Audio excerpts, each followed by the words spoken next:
Hello friends, good morning. स्वागत है आप सबका हमारे यूट्यूब चैनल लर्नर्स क्लासेस में। हम एनालिसिस कर रहे थे घटना चक्र पूर्वावलोकन पॉलिटी 2063 को। तो चलिए शुरू करते हैं। इससे पहले फ्रेंड्स आपसे रिक्वेस्ट, यदि आप चैनल पर पहली बार हैं तो प्लीज़ चैनल को सब्सक्राइब कर लीजिएगा, वीडियो को लाइक कर दीजिएगा एंड शेयर करिए। जो भी आपके सजेशन है उससे कमेंट बॉक्स में जरूर बताइएगा। वीडियो की पीडीएफ वीडियो के डिस्क्रिप्शन बॉक्स में दे दी गई, वहाँ पर जाकर आप इसकी पीडीएफ डाउनलोड कर सकते हैं। आज हम बात करेंगे, यहाँ पर हमारा टॉपिक रहेगा आज उद्देशिका, संविधान की उद्देशिका, जो कि मोस्ट इम्पॉर्टेंट है। चलिए देखते हैं संविधान की उद्देशिका। पंडित जवाहरलाल नेहरू द्वारा संविधान सभा में 13 दिसंबर 1946 को पंडित जवाहरलाल नेहरू के द्वारा संविधान सभा में जो है ये 13 दिसंबर 1946 को उद्देश्य प्रस्ताव प्रस्तुत किया गया था, जिसमें 22 जनवरी 1947 को उद्देश्य प्रस्ताव को संविधान सभा द्वारा अंगीकृत किया गया। उद्देश्य प्रस्ताव को ही परिवर्तित करके संविधान की प्रस्तावना या उद्देशिका बनाई गई थी। ये जो उद्देश्य प्रस्ताव था, इसी को प्रस्तुत करके संविधान की प्रस्तावना या उद्देशिका बनाई गई थी। 42वें संविधान संशोधन अधिनियम 1976 के द्वारा उद्देशिका में समाजवादी, पंथनिरपेक्ष और अखंडता शब्द जोड़े गए। ये मोस्ट इंपॉर्टेंट शब्द याद रखिए तीनों, समाजवादी, पंथनिरपेक्ष और अखंडता शब्द जो थे, तो ये 42वें संविधान संशोधन 1976 के द्वारा जोड़े गए थे। भारतीय संविधान में उद्देशिका ने भारत को संपूर्ण प्रभुत्व संपन्न, समाजवादी, पंथनिरपेक्ष, लोकतंत्रात्मक गणराज्य के रूप में घोषित किया है। संविधान की उद्देशिका अपने नागरिकों को 3 प्रकार के न्याय, जो कि सामाजिक, आर्थिक एवं राजनीतिक, सुनिश्चित करती है। ये क्वेश्चन भी बहुत पूछा जाता है कि उद्देशिका जो है अपने नागरिकों को कितने प्रकार के न्याय सुनिश्चित करती है, तो 3 प्रकार के न्याय सुनिश्चित करती है, सामाजिक, आर्थिक एवं राजनीतिक।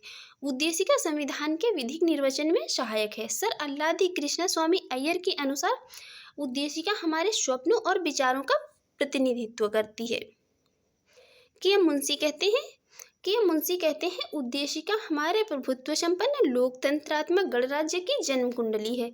प्रस्तावना उद्देशिका को संविधान का भाग केशवानंद भारती बनाम केरल राज्य 1973 बाद में स्वीकार किया गया है। इससे पूर्व वेरुवादी मामला था। 1960 में उद्देशिका को संविधान का अंग नहीं माना गया है। ये मोस्ट इम्पॉर्टेंट है। जो केशवानंद भारती बनाम केरल राज्य मामला था 1973 का, इसमें क्या हुआ था, इसमें जो ये प्रस्तावना या उद्देशिका है, इसको संविधान का भाग माना गया था। वहीं उसके जो पहला वाद था, उसके पहले वेरुवारी वाद 1960 में, इसमें उद्देशिका को जो है संविधान का अंग नहीं माना गया था। नेक्स्ट बात करते हैं गोलकनाथ बनाम पंजाब राज्य 1967 के प्रकरण में उद्देशिका को संविधान की मूल आत्मा कहा गया था। बम्बई बनाम यूनियन ऑफ इंडिया 1994 वाद में उच्चतम न्यायालय ने अवधारणा पुनः स्पष्ट की थी कि उद्देशिका संविधान का भाग है तथा पंथनिरपेक्षता संविधान का मूल लक्षण है। उद्देशिका की प्रकृति न्याय योग नहीं है।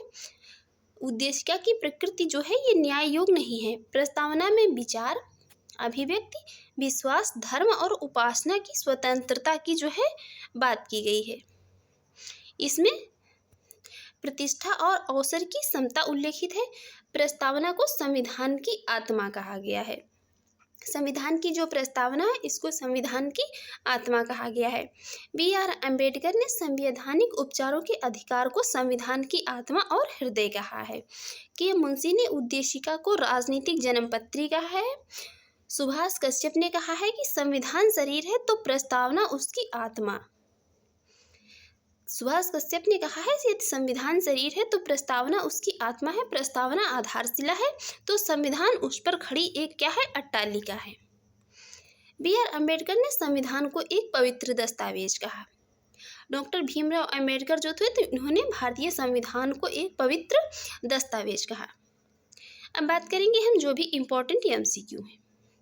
देखते हैं पहला क्वेश्चन है, हम भारत के लोग भारत को संपूर्ण प्रभुत्व संपन्न, समाजवादी, पंथनिरपेक्ष, लोकतंत्रात्मक गणराज्य बनाने के लिए तथा उसके समस्त नागरिकों को सामाजिक, आर्थिक और राजनैतिक न्याय, विचार, अभिव्यक्ति, विश्वास, धर्म और उपासना की स्वतंत्रता, प्रतिष्ठा और अवसर की समता प्राप्त कराने के लिए तथा उन सब में व्यक्ति की गरिमा और राष्ट्र की एकता और अखंडता सुनिश्चित करने वाली बंधुता बढ़ाने के लिए दृढ़ संकल्प होकर अपनी इस संविधान सभा में आज जो है यहाँ पर डेट बताने को द्वारा इस संविधान को अंगीकृत, अधिनियमित और आत्मार्पित किया गया है। तो वो डेट थी 26 नवंबर 1949, 26 नवंबर 1949 को जो है ये भारतीय संविधान की उद्देशिका थी, जिसमें कि भारतीय राज्य व्यवस्था के स्वरूप, उद्देश्य एवं आदर्श का उल्लेख किया गया था। और इसी दिन से इसको क्या है जो आत्मार्पित किया गया था और अधिनियमित और अंगीकृत भी किया गया था 26 नवंबर 1949 से। देखते हैं नेक्स्ट क्वेश्चन। नेक्स्ट क्वेश्चन है भारतीय गणतंत्र की जो है ये डेट 26/1/1950 को सही संवैधानिक वस्तु स्थिति क्या थी जब संविधान लागू किया गया था। तो उसकी सही वस्तु स्थिति थी, क्योंकि कुछ शब्द जो है इसमें बाद में भी जोड़े गए हैं। तो जब संविधान लागू किया गया था तो उसकी सही वस्तु स्थिति संपूर्ण प्रभुत्व संपन्न लोकतंत्रात्मक गणराज्य, उसमें जो है कुछ शब्द बाद में भी जोड़े गए हैं। उद्देशिका के अनुसार संपूर्ण प्रभुत्व संपन्न लोकतंत्रात्मक गणराज्य थी, समाजवादी, पंथनिरपेक्ष और अखंडता शब्द जो इसमें है तो ये 42वें संविधान संशोधन 1976 की धारा 2 के द्वारा जोड़े गए हैं। ये 3 शब्द जो इसमें समाजवादी, पंथनिरपेक्ष और अखंडता जोड़े गए हैं तो ये बाद में जोड़े गए हैं। नेक्स्ट, भारत के संविधान के निर्माताओं का मत निम्नलिखित में से किसमें प्रतिबिंबित होता है। ये प्रतिबिंबित होता है किसमें? उद्देशिका में, संविधान की उद्देशिका में। भारत के संविधान निर्माताओं का मत उद्देशिका या प्रियम्बल में प्रतिबिंबित होता है। यह संविधान निर्माताओं की मन स्थिति को समझने की एक कुंजी है। यह संविधान निर्माताओं के सिद्धांतों एवं आदर्शों को प्रदर्शित करता है। संविधान की प्रस्तावना ने देश की नियति को आकार देने में प्रमुख भूमिका निभाई है। 13 दिसंबर 1946 को संविधान सभा के समक्ष जवाहरलाल जो नेहरू थे इनके द्वारा प्रस्तुत उद्देश्य प्रस्ताव को 22 जनवरी 1947 को पारित किया गया था और इसको ही परिवर्तित करके संविधान की प्रस्तावना के रूप में स्वीकार कर लिया गया। नेक्स्ट, भारत के संविधान की प्रस्तावना के में कितने प्रकार के न्याय, स्वतंत्रता, समानता एवं भ्रातृत्व का उसी क्रम में उल्लेख किया गया है। तो इनका क्रम जो होगा कुछ इसी प्रकार होगा। पहले आ जाएगा समानता, फिर आएगा भ्रातृत्व, फिर आएगी स्वतंत्रता, फिर आएगा न्याय। देखते हैं नेक्स्ट, भारतीय संविधान की प्रस्तावना के सिलसिले में निम्नलिखित में से कौन सा क्रम सही है। भारतीय संविधान की प्रस्तावना के सिलसिले में यहाँ क्रम पूछा गया है। यहाँ पर जो इनका क्रम होगा तो क्योंकि कुछ शब्द जो है इसमें तो 42वें संविधान संशोधन के द्वारा जोड़े गए हैं, तो जोड़े जाने के पश्चात संविधान में इन शब्दों का क्रम जो है कुछ इस प्रकार होगा: सार्वभौम सत्ता संपन्न, समाजवादी, पंथनिरपेक्ष, लोकतंत्रात्मक और गणराज्य। इसमें जो है संविधान में उल्लेखित ये शब्द जो संपूर्ण प्रभुत्व संपन्न, समाजवादी, पंथनिरपेक्ष, ये जो लोकतंत्रात्मक या डेमोक्रेटिक, गणराज्य, जनवादी शब्द जो है भारतीय संविधान की उद्देशिका में ये उल्लेखित नहीं है। ये शब्द चीन के संविधान में उल्लेखित हैं। नेक्स्ट, भारतीय संविधान की प्रस्तावना में भारत को किस रूप में घोषित किया गया है। भारत को घोषित किया गया है एक सार्वभौम, समाजवादी, धर्मनिरपेक्ष और प्रजातांत्रिक गणराज्य के रूप में। देखते हैं नेक्स्ट, निम्न शब्दों पर विचार कीजिए। तो सबसे पहले आ जाएगा यहाँ पर सार्वभौमिक, उसके बाद आ जाएगा धर्मनिरपेक्ष, फिर आएगा प्रजातांत्रिक और सबसे बाद में आएगा समाजवादी शब्द, समाजवाद। देखते हैं नेक्स्ट, भारतीय संविधान की प्रस्तावना में समाजवादी शब्द जो है किस संविधान संशोधन के तहत जोड़ा गया है। तो ये जोड़ा गया है 42वें संविधान संशोधन के तहत 1976 में जोड़ा गया है। 3 शब्द जोड़े गए हैं, समाजवादी, पंथनिरपेक्ष और अखंडता शब्द जोड़े गए हैं। ये मोस्ट इंपॉर्टेंट है, इसलिए इनको जो है हम यहाँ पर बार बार एक्सप्लेन कर रहे हैं। नेक्स्ट है, निम्नलिखित में से कौन सा 42वें संविधान संशोधन के माध्यम से भारत के संविधान की प्रस्तावना में जोड़ा गया है। ये प्रस्तावना में जोड़े गए हैं समाजवाद और पंथनिरपेक्ष। भारतीय संविधान की प्रस्तावना में धर्मनिरपेक्ष और समाजवादी शब्द जोड़े गए। ये जोड़े गए 42वें संविधान संशोधन 1976 के द्वारा। नेक्स्ट है, निम्नलिखित में से कौन भारत को धर्मनिरपेक्ष राज्य वर्णित करता है। तो भारत को धर्मनिरपेक्ष राज्य वर्णित करता है कौन? संविधान की प्रस्तावना जिसको की है इसमें ये पंथनिरपेक्ष है यह शब्द संविधान में 42वें संविधान संशोधन अधिनियम 1976 के द्वारा जोड़ा गया है। नेक्स्ट, निम्नलिखित शब्दों में से कौन सा शब्द सन 1975 में भारतीय संविधान की प्रस्तावना में सम्मिलित नहीं था? तो ये अखंडता जो है यही सम्मिलित नहीं था, बाकी बंधुत्व, समानता और संप्रभु ये तीनों शब्द सम्मिलित थे। देखते हैं नेक्स्ट है निम्नलिखित शब्दों में से कौन से शब्द 42वें संविधान संशोधन द्वारा प्रस्तावना में जोड़े गए हैं? तो ये जोड़ा गया था कौन? समाजवाद और पंथनिरपेक्ष। ये जो संपूर्ण प्रभुत्व संपन्न है ये शब्द जो है प्रस्तावना में पहले से दिया हुआ है। देखते हैं नेक्स्ट, संविधान की उद्देशिका के संबंध में निम्न कथनों पर विचार कीजिए और बताइए कौन सा सही आंसर होगा। यहाँ पर बात की जा रही है यहाँ पर संविधान की उद्देशिका के संबंध में। पहला स्टेटमेंट कह रहा है पंडित नेहरू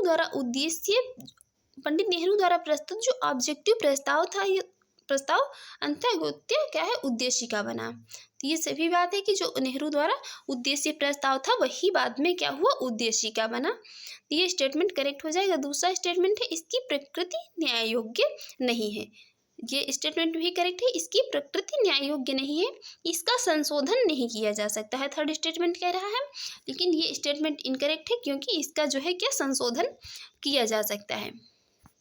नेक्स्ट स्टेटमेंट है संविधान के विशिष्ट प्रावधानों को रद्द नहीं कर सकता है। संविधान के जो विशिष्ट प्रावधानों को है रद्द नहीं कर सकता है क्योंकि, तो ये यहाँ पर ये स्टेटमेंट भी करेक्ट है। राइट आंसर हो जाएगा ऑप्शन बी। देखते हैं इसकी एक्सप्लेन। पंडित नेहरू द्वारा 13 दिसंबर 1946 को प्रस्तुत संविधान सभा द्वारा 22 जनवरी 1947 को स्वीकृत जो है ऑब्जेक्टिव उद्देश्य प्रस्ताव ही क्या हुआ था? भारतीय संविधान की उद्देशिका बना था। और प्रस्तावना का विधिक स्वरूप है यह है कि इसे लागू नहीं किया जा सकता है, इसकी प्रकृति न्याय योग्य नहीं है और यह संविधान के विशिष्ट प्रावधानों को रद्द नहीं कर सकती है। तथापि क्या है? केशवानंद भारती मामले में सर्वोच्च न्यायालय ने निर्णय के अनुसार संविधान की उद्देशिका का उपयोग संविधान के अस्पष्ट क्षेत्रों की व्याख्या करने में किया जा सकता है।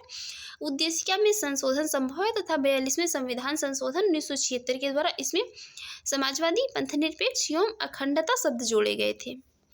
उद्देशिका संविधान के स्पष्ट प्रावधानों को रद्द नहीं कर सकती है, इसका उपयोग भ्रम को दूर करने में जो है किया जा सकता है, ये क्योंकि रद्द नहीं कर सकती है इसको। देखते हैं नेक्स्ट है संविधान की प्रस्तावना का विधिक स्वरूप क्या है? संविधान की प्रस्तावना का विधिक स्वरूप, यह लागू नहीं किया जा सकता है, इसका विधिक स्वरूप है कि इसे लागू नहीं किया जा सकता है। नेक्स्ट, भारतीय संविधान की उद्देशिका में संशोधन किया गया था, तो ये 42वें संविधान संशोधन 1976 के द्वारा। नेक्स्ट, समाजवादी शब्द उद्देशिका में जोड़ा गया, तो ये 42वें संविधान संशोधन के द्वारा जोड़ा गया। भारतीय संविधान की प्रस्तावना में समाजवादी शब्द, ये 42वें संविधान संशोधन के द्वारा। नेक्स्ट, 26 नवंबर 1949 को अंगीकृत भारतीय संविधान की प्रस्तावना में शब्द सम्मिलित नहीं थे।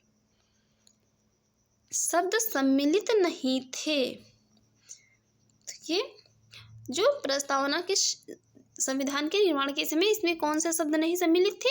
तो सम्मिलित नहीं था समाजवादी, पंथनिरपेक्ष और अखंडता, ये गणराज्य शब्द जो था ये सम्मिलित था। देखते हैं नेक्स्ट, भारतीय संविधान की प्रस्तावना में पंथनिरपेक्ष शब्द कब जोड़ा गया? तो इसको 42वें संविधान संशोधन के द्वारा जोड़ा गया था। नेक्स्ट, भारत के संविधान की आमुख का लक्ष्य उसके सभी नागरिकों के लिए सुनिश्चित करना है, सामाजिक तथा आर्थिक न्याय सुनिश्चित करना है, विचार तथा व्यक्ति की स्वतंत्रता, अवसर की समानता और व्यक्ति की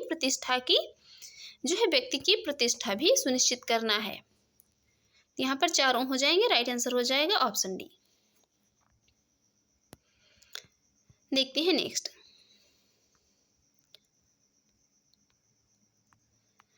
यहाँ पर कथन कह रहा है भारत एक संपूर्ण प्रभुत्व संपन्न समाजवादी धर्मनिरपेक्ष लोकतंत्रात्मक गणराज्य है। कथन ए बिल्कुल जो है सही बात कह रहा है। इसका कारण कह रहा है इसे 42वें संविधान संशोधन 1976 के द्वारा संपूर्ण प्रभुत्व संपन्न लोकतंत्रात्मक गणराज्य के स्थान पर प्रतिस्थापित नहीं किया गया। इसका कारण भी यहाँ पर जो है सही है, तो राइट आंसर हो जाएगा ऑप्शन ए। देखते हैं नेक्स्ट। इसको जो हम एक्सप्लेन कई बार देख चुके हैं, इसलिए नहीं देखते हैं नेक्स्ट क्वेश्चन। नेक्स्ट क्वेश्चन है, भारत में लौकिक सार्वभौमिकता है क्योंकि संविधान की प्रस्तावना आरंभ होती है हम भारत के लोक शब्दों से। क्योंकि जो है सर्वोच्च शक्ति किसमें निहित है? भारत की जनता में। इसलिए यह है संविधान की प्रस्तावना प्रारंभ होती है हम भारत के लोक शब्दों के साथ। भारतीय संविधान की प्रस्तावना we the people of India शब्दों से शुरू होती है हम भारत के लोग। भारत में लौकिक सार्वभौमिकता है, इसका अर्थ है जनता सर्वशक्तिमान है और किसी बाह्य सत्ता के अधीन नहीं है। नेक्स्ट, हम भारत के लोक शब्दों का प्रयोग भारतीय संविधान में कहाँ किया गया है? तो संविधान की प्रस्तावना में किया गया है। नेक्स्ट, सभी व्यक्ति पूर्णतया और समान रूप से मानव है, यह सिद्धांत जाना जाता है। यह सिद्धांत जाना जाता है किसके लिए? सार्वभौमिकता के लिए। सभी व्यक्ति पूर्णतया और समान रूप से मानव है, यह सिद्धांत सार्वभौमिकता के नाम से जाना जाता है। इस सिद्धांत के अनुसार सभी व्यक्तियों को उनके मानव अधिकार समान रूप से बिना किसी विभेद के उपलब्ध होने चाहिए। देखते हैं नेक्स्ट है, भारत के संदर्भ में निम्न में से कौन धर्मनिरपेक्ष शब्द का सही भाव व्यक्त करता है? धर्मनिरपेक्ष शब्द, बात हो रही है धर्मनिरपेक्ष शब्द की, तो यहाँ पर राइट आंसर हो जाएगा ऑप्शन डी, भारत में राज्य का कोई धर्म नहीं है। नेक्स्ट, निम्नलिखित में से कौन सा शब्द भारत के संविधान की उद्देशिका में नहीं है? तो संविधान की उद्देशिका में शब्द नहीं है, लोक कल्याण की बात कहीं पर उद्देशिका में नहीं की गई है। नेक्स्ट, भारतीय संविधान की प्रस्तावना में निम्नलिखित में से किस स्वतंत्रता का वर्णन नहीं है? तो जो ये आर्थिक स्वतंत्रता है, इसका वर्णन भारतीय संविधान की प्रस्तावना में कहीं पर नहीं किया गया है। देखते हैं इसकी एक्सप्लेन। भारतीय संविधान की प्रस्तावना में सामाजिक, आर्थिक और राजनीतिक न्याय, विचार, अभिव्यक्ति, विचार प्रकट करने का जो है विश्वास, धर्म और उपासना की स्वतंत्रता तथा प्रतिष्ठा और अवसर की समानता का वर्णन किया गया है, परंतु कहीं पर इसमें आर्थिक स्वतंत्रता का उल्लेख जो है नहीं किया गया है। नेक्स्ट, निम्नलिखित में से कौन भारतीय संविधान की प्रस्तावना में उल्लेखित नहीं है? तो उल्लेखित नहीं है क्या? धार्मिक न्याय। नेक्स्ट है, संविधान की प्रस्तावना के बारे में कौन सा कथन सही है? पहला स्टेटमेंट कह रहा है समाजवादी धर्मनिरपेक्ष शब्द 1950 में लागू संविधान के अंग थे। स्टेटमेंट इनकरेक्ट है। उक्त शब्द 1977 के संशोधन द्वारा जोड़े गए। ये स्टेटमेंट भी क्या है? इनकरेक्ट है। यहाँ पर करेक्ट पूछा जा रहा है। पहला स्टेटमेंट जो यहाँ पर संविधान की प्रस्तावना के बारे में बात हो रही है, तो पहला स्टेटमेंट है समाजवादी धर्मनिरपेक्ष शब्द जो है 1950 में लागू संविधान के अंग नहीं थे। तो ये स्टेटमेंट इसलिए करेक्ट हो जाएगा क्योंकि मैं कह रहा है यहाँ पर नहीं थे। यदि पूछ लिया हो जाता कि ये थे तो स्टेटमेंट इनकरेक्ट हो जाता। समाजवादी धर्मनिरपेक्ष शब्द 1950 में लागू संविधान के अंग नहीं थे, इसलिए पहला स्टेटमेंट हो जाएगा करेक्ट। राइट आंसर हो जाएगा ऑप्शन ए। देखते हैं नेक्स्ट, भारतीय संविधान का कौन सा भाग संविधान की आत्मा कहलाता है? संविधान की आत्मा कहा गया है किसको? उद्देशिका को। ये मोस्ट इंपॉर्टेंट टॉपिक है जो ये संविधान की उद्देशिका जो है। देखते हैं इसकी एक्सप्लेन। भारतीय संविधान की उद्देशिका को संविधान की आत्मा कहा जाता है। किया मुंशी ने इसे राजनीतिक जन्मपत्री कहा है। सुभाष कश्यप ने इसे संविधान शरीर है, तो प्रस्तावना उसकी आत्मा, प्रस्तावना आधारशिला है, तो संविधान उस पर खड़ी अट्टालिका है। यहाँ पर जो डॉक्टर भीमराव अंबेडकर ने संवैधानिक उपचारों के अधिकार को संविधान की आत्मा और हृदय कहा है। नेक्स्ट, निम्नलिखित में से किसने भारतीय संविधान की प्रस्तावना को हमारे संप्रभु प्रजातांत्रिक गणराज्य की जन्म कुंडली कहा है? ये कहा है किसने? किया मुंशी ने।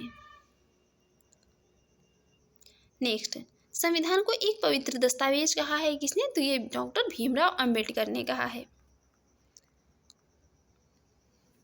डॉक्टर भीमराव अंबेडकर भारतीय संविधान को एक पवित्र दस्तावेज कहा है। 29 अगस्त 1947 को संविधान सभा ने बी आर अम्बेडकर की अध्यक्षता में 7 सदस्यीय प्रारूप समिति का गठन किया था। देखते हैं नेक्स्ट, किस बात के मामले में सर्वोच्च न्यायालय ने सर्वप्रथम घोषित किया कि उद्देशिका संविधान का हिस्सा नहीं है? यह घोषित किया था बेरूवारी मामले में। एक केस हुआ था बेरूवारी यूनियन के बाद 1960 में सर्वोच्च न्यायालय ने सर्वप्रथम घोषित किया था कि उद्देशिका प्रस्तावना जो है संविधान का अंग नहीं है। उसके बाद में फिर एक 1973 में केस आया, केशवानंद भारती बनाम केरल राज्य। उसमें सर्वोच्च न्यायालय ने उपर्युक्त निर्णय को जो है पलटते हुए यह कह दिया कि उद्देशिका जो है प्रस्तावना का संविधान का भाग मान लिया है। नेक्स्ट, निम्नलिखित में से किस वाद में उच्चतम न्यायालय ने धारणा प्रस्तुत की कि उद्देशिका संविधान का भाग है? तो ये की थी किसमें? मुंबई बनाम यूनियन ऑफ इंडिया में। देखते हैं नेक्स्ट, निम्नलिखित विवादों में से किसमें सर्वोच्च न्यायालय ने प्रस्तावना को भारतीय संविधान की मौलिक संरचना का भाग स्वीकार किया? यह स्वीकार किया था केशवानंद भारती बनाम केरल राज्य में। देखते हैं इसकी एक्सप्लेन। केशवानंद भारती बनाम केरल राज्य 1973 में मामले में सर्वोच्च न्यायालय ने प्रस्तावना उद्देशिका को भारतीय संविधान की मौलिक संरचना का भाग स्वीकार किया। सर्वोच्च न्यायालय के शब्दों में, हमारे संविधान का प्रासाद उद्देशिका को वर्णित बुनियादी तत्वों पर खड़ा है। यदि इनमें से किसी भी तत्व को हटा दिया जाए तो सारा ढांचा ही ढह जाएगा, अर्थात संविधान वही नहीं रह जाएगा। अर्थात क्या होगा? अपना व्यक्तित्व पहचान खो देगा। नेक्स्ट, भारतीय संविधान की प्रस्तावना में जिन आदर्शों एवं उद्देश्यों की रूपरेखा दी गई है उनकी व्याख्या की गई है किसमें? मूल अधिकारों में, राज्य के नीति निर्देशक सिद्धांतों एवं मौलिक कर्तव्यों के अध्याय में की गई है। देखते हैं इसके एक्सप्लेन।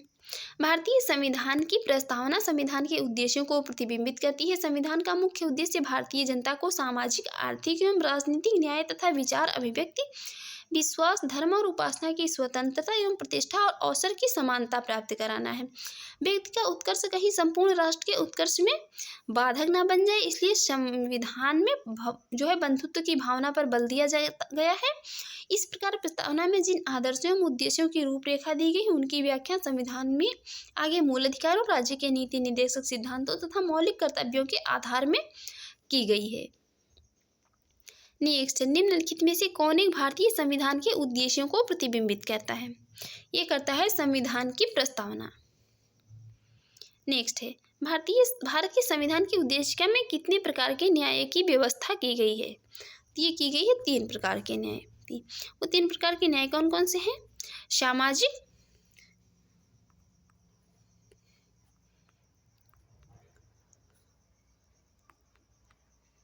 कौन कौन से हैं? सामाजिक है, सामाजिक, आर्थिक और राजनीतिक न्याय जो है, इसमें 3 प्रकार के न्याय की व्यवस्था की गई है। इसमें कहा गया है प्रत्येक नागरिक के साथ जाति, रंग, धर्म, लिंग के आधार पर कोई जो है भेदभाव नहीं किया जाएगा, समान व्यवहार किया जाएगा। और आर्थिक न्याय से तात्पर्य है कि आर्थिक आधार पर किसी के साथ भेदभाव होना, तथा राजनीतिक न्याय का अर्थ है कि प्रत्येक नागरिक को समान राजनीतिक अधिकार प्राप्त होंगे।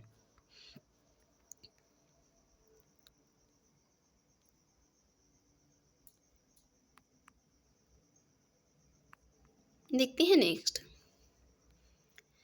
है, भारत के संविधान के उद्देश्यों में से एक के रूप में आर्थिक न्याय का किसमें उपबंध किया गया है?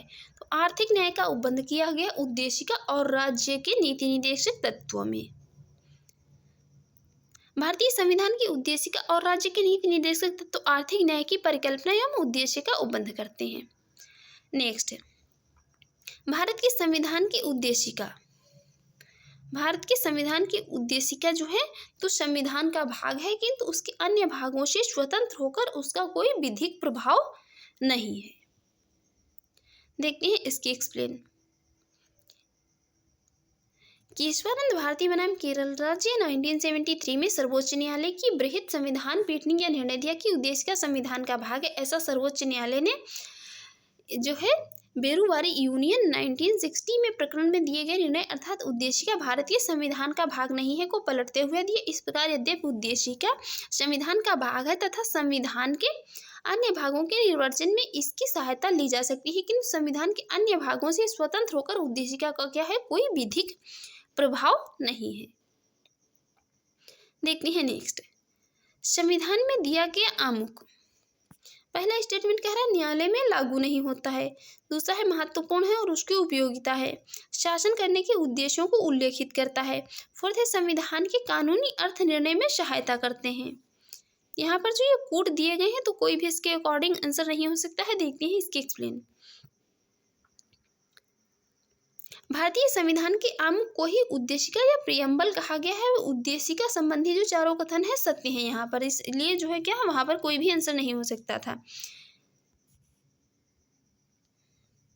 देखते हैं नेक्स्ट है निम्न में से कौन सही है। पहला स्टेटमेंट कह रहा है सामाजिक समानता संविधान में प्रत्याभूत नहीं है। ये स्टेटमेंट इनकरेक्ट है। सेकंड है देश में सामाजिक समानता पहले से ही विद्यमान थी। सी स्टेटमेंट है सामाजिक समानता संविधान में प्रत्याभूत है। ये स्टेटमेंट करेक्ट हो जाएगा। Right answer option C. संविधान का अनुच्छेद है 14 से लेकर 18 के प्रदत्त जो है समता के अधिकार के विभिन्न प्रावधानों के तहत सामाजिक समानता प्रत्याभूत की गई है। संविधान की प्रस्तावना में भी सामाजिक न्याय जो है प्राप्त करने की बात की गई है। अब हम बात करेंगे यहाँ पर शासन प्रणाली से बनने वाले जो भी पहले हम इसकी जो है इसको एक्सप्लेन कर लेते हैं। उसके बाद जो भी इसके एमसीक्यूज हैं उनको देखेंगे।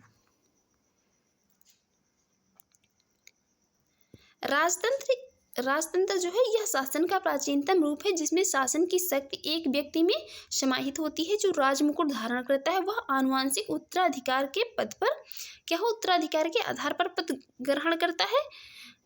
और कुलीन तंत्र इसे अरिस्टोक्रेसी भी जो है कहा जाता है। यह शासन का वह रूप है जिसमें राजनीतिक सत्ता थोड़े से लोगों में निहित होती है तथा क्या होता है वहीं इसका प्रयोग करते हैं। तानाशाही इसे अधिनायक तंत्र कहते हैं। और क्या होता है यह एक ऐसे शासन का रूप है जिसमें एक ही व्यक्ति का निरंकुश शासन होता है जो बल प्रयोग के माध्यम से अपने पद पर आसीन होता है तथा किसी के भी प्रति क्या होता है उत्तरदायित्व नहीं रखता है। प्रजातंत्र वर्तमान समय में क्या है सबसे बड़ा अधिक लोकप्रिय रूप है। डेमोक्रेसी जो है तो वर्तमान में शासन का सबसे अधिक लोकप्रिय रूप है। प्रजातंत्र वहाँ विद्यमान होता है जहाँ जनता में सत्ता निहित होती है अर्थात जनता को जो है संप्रभुता प्राप्त होती है। प्रजातांत्रिक या लोकतांत्रिक शासन प्रणाली के कई रूप होती हैं जिनमें प्रमुख है संघात्मक शासन और एकात्मक शासन। इन शासन प्रणालियों को व्यवहारता जो है क्या संसदीय शासन व्यवस्था तथा अध्यक्षीय शासन व्यवस्था के रूप में जाना जाता है। राज्य के महत्वपूर्ण तत्व हैं संप्रभुता, जनसंख्या, भूभाग तथा सरकारीय सत्ता। किसी भी राज्य का अनिवार्य तत्व संप्रभुता होती है तथा इसके बिना कोई भी राज्य जो है राज्य की श्रेणी में नहीं आता है। वर्ष 1947 के पहले एक राज्य के रूप में हमारे देश में भारत संप्रभु नहीं था क्योंकि उस समय क्या था उस समय भारत पर भारत की जनता का शासन नहीं था बल्कि क्या था ब्रिटिश क्राउन का शासन था। भारतीय संविधान के अनुसार देश में संसदीय शासन प्रणाली को अपनाया गया जिसमें जनता द्वारा चुने हुए प्रतिनिधि शासन व्यवस्था का संचालन करते हैं।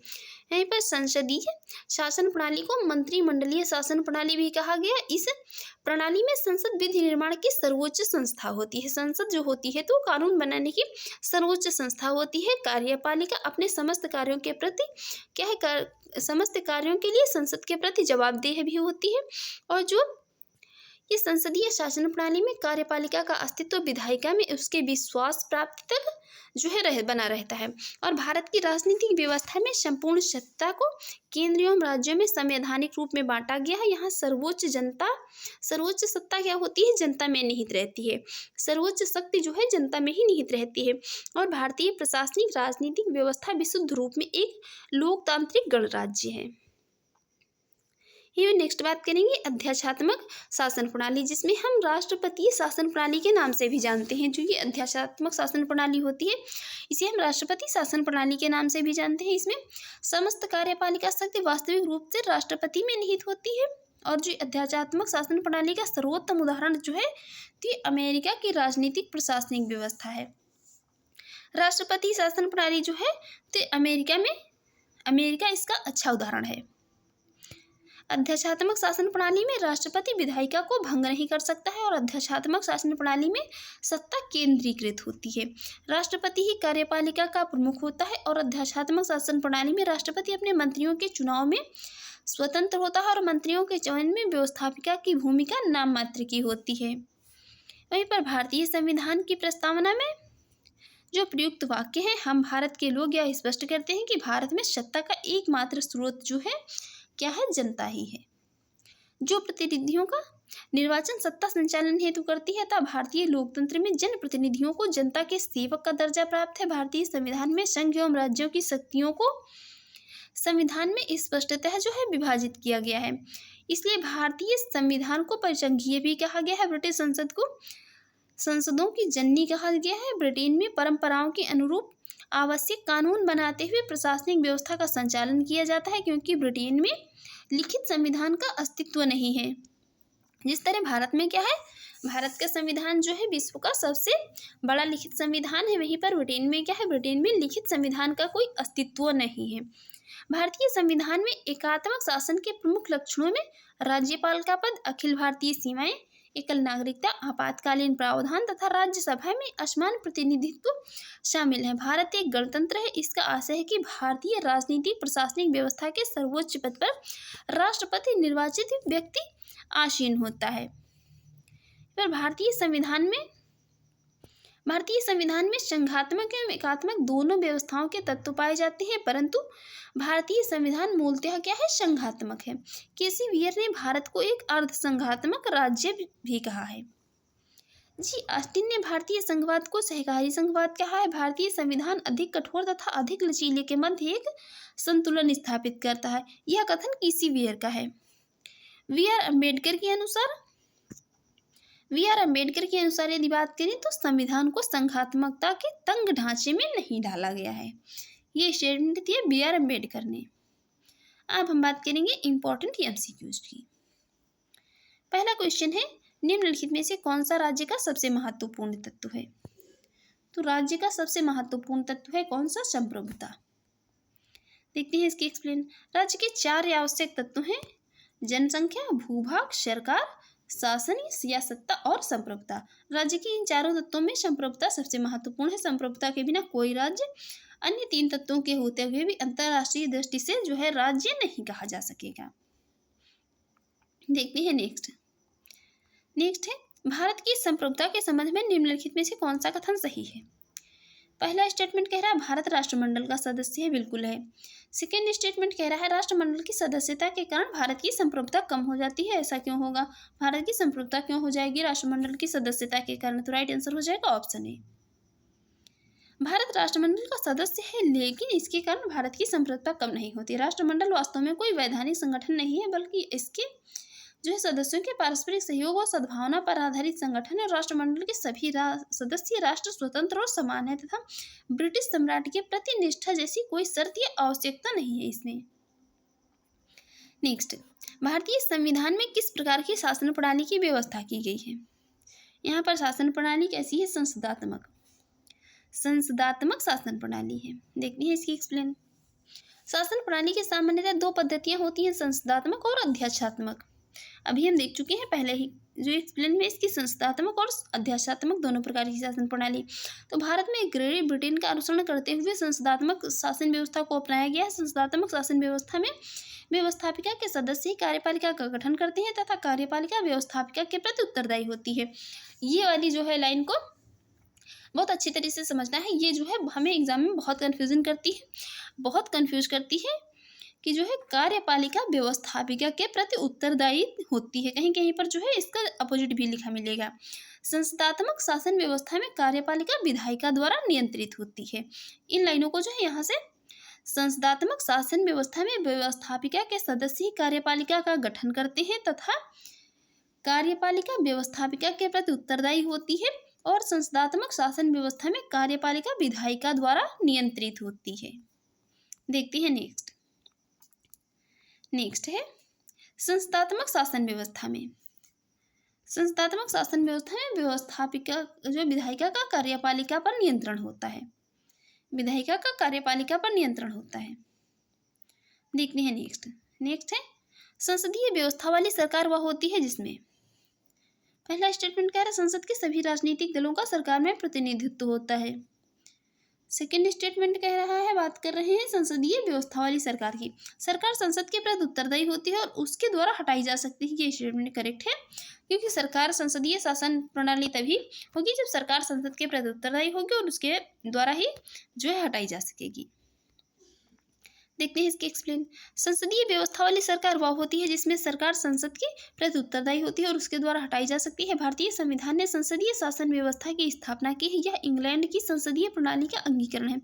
इस व्यवस्था में कार्यपालिका विधायिका का ही भाग होती है और यह विधायिका के प्रति उत्तरदायी होती है।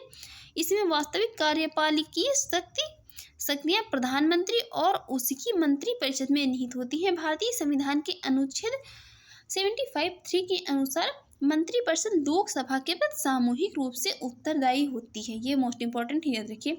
ये जो है यूपीपीसीएस और यूपीएससी या जो भी वनडे एग्जाम होते हैं, ये स्टेटमेंट कई बार पूछा गया है। मोस्ट रिपीटेड क्वेश्चन है, मंत्रिपरिषद लोकसभा के प्रति सामूहिक रूप से उत्तरदायी होती है। ये क्वेश्चन जो है किसी प्रकार से भी पूछा जा सकता है, या तो डायरेक्ट ऐसे दे दिया गया चूंकि मंत्रिपरिषद जो है किसके प्रति सामूहिक रूप से उत्तरदायी होती है, या स्टेटमेंट में भी दे देता है। तो याद रखिए, मंत्रिपरिषद जो होती है तो लोकसभा के प्रति सामूहिक रूप से उत्तरदायी होती है। नेक्स्ट, सर्वप्रथम संसदात्मक सरकार किस देश में आरंभ की गई है? यह आरंभ की गई कहाँ पर? ग्रेट ब्रिटेन, यूके में।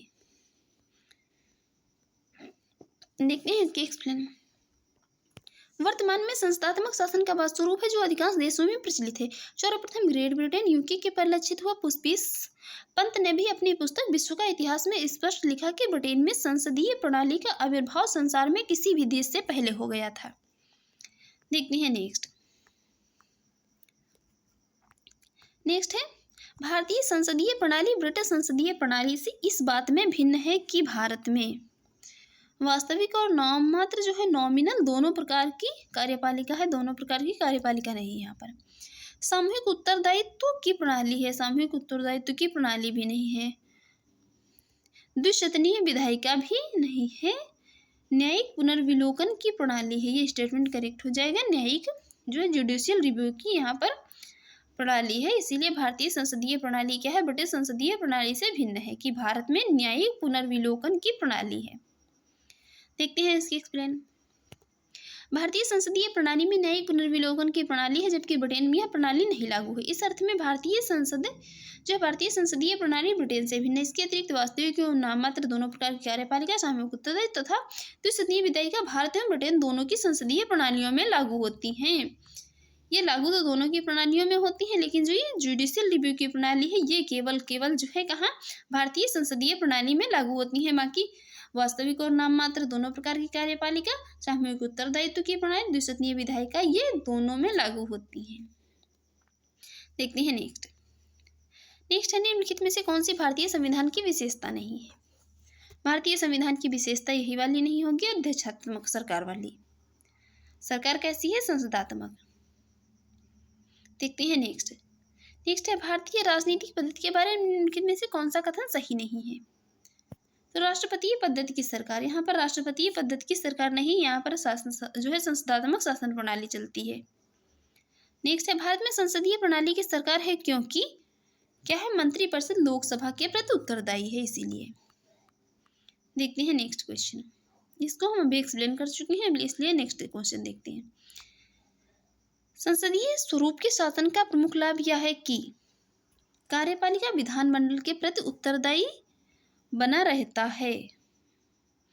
यही इसका जो है शासन का प्रमुख लाभ है कि कार्यपालिका विधानमंडल के प्रति उत्तरदायी बना रहता है। नेक्स्ट, भारत के संदर्भ में संसदीय शासन प्रणाली में निम्नलिखित में से कौन सा जो है सिद्धांत संसदात्मक रूप में निहित है? पहला स्टेटमेंट है, मंत्रिमंडल के सदस्य संसद के सदस्य होते हैं। बिल्कुल होते हैं। दूसरा है, जब तक मंत्रियों को संसद का विश्वास प्राप्त रहता है तब तक वे अपने पद पर बने रहते हैं। करेक्ट है। थर्ड है, राज्य का अध्यक्ष ही मंत्रिमंडल का अध्यक्ष है। ये नहीं है। राइट आंसर होगा ऑप्शन ए। देखते हैं इसकी एक्सप्लेन। आर्टिकल 75 के खंड 5 में उल्लेख है कि मंत्री बिना सदस्य जो है बिना संसद सदस्य बने 6 माह से अधिक अपने पद पर नहीं रहेगा। अर्थात मंत्रिमंडल के सदस्य संसद के सदस्य होते हैं। मंत्रिपरिषद सामूहिक रूप से लोकसभा के प्रति उत्तरदायी होगी। और आर्टिकल 75(3) में ये कहा गया है, क्योंकि लोकसभा संसद का भाग है, भारत में राज्य राष्ट्र का अध्यक्ष राष्ट्रपति होता है, जबकि मंत्रिमंडल की अध्यक्षता कौन करता है? प्रधानमंत्री करता है। तो फ्रेंड्स, आपको हमारी ये वीडियो अच्छी लगी और आपके एग्जाम के लिए यूजफुल रही हो तो आप हमारे यूट्यूब चैनल को सब्सक्राइब कर लीजिएगा, वीडियो को लाइक कर दीजिएगा एंड शेयर करिए। जो भी आपके सजेशन उसे कमेंट बॉक्स में जरूर बताइएगा। वीडियो की पीडीएफ वीडियो के डिस्क्रिप्शन बॉक्स में दे दी गई, वहाँ पर जाकर आप इसकी पीडीएफ डाउनलोड कर सकते हैं। इसके जो भी नेक्स्ट क्वेश्चन है हम इसके नेक्स्ट वीडियो में देखेंगे। Thanks for watching.